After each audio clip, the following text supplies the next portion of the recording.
চলতি অর্থ বছরে বাংলাদেশের অর্থনীতি প্রবৃদ্ধি অর্থাৎ জিডিপি গ্রোথ ৩.৯% নেমে আসবে বলে পূর্বাভাস দিয়েছে এশিয়ান ডেভেলপমেন্ট ব্যাংক এডিবি। তবে আগামী অর্থ বছরে অর্থনীতি পুনরুজ্জীবিত হবে এবং জিডিপি গ্রোথ ৫.১% উন্নতি হবে, সেটিও আশা করছে এডিবি। সকালে এডিবি ঢাকা অফিসে আয়োজিত সাংবাদিক সম্মেলনে বাংলাদেশের জিডিপি গ্রোথ নিয়ে এমনই পূর্বাভাস দিয়েছে সংস্থাটি।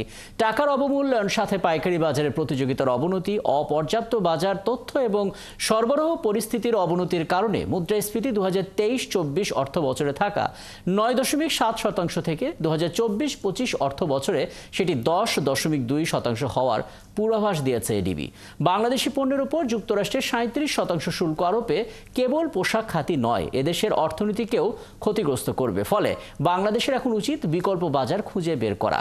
সাংবাদিক সম্মেলনে এমনটাই বলেন এডিবি বাংলাদেশের কান্ট্রি ডিরেক্টর হো ইউন জিওং এই মন্তব্য করেন।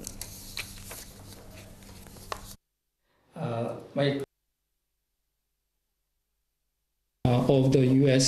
Tariffs on Bangladesh export and then overall economy. But Bangladeshi পণ্যের উপর যুক্তরাষ্ট্রের ৩৭% শুল্ক আরোপে শুধু পোশাক খাতই নয়, এদেশের অর্থনীতিকেও তা ক্ষতিগ্রস্ত করবে। ফলে বাংলাদেশের এখন উচিত বিকল্প বাজার খুঁজে বের করা। The overall Bangladesh export in the U.S.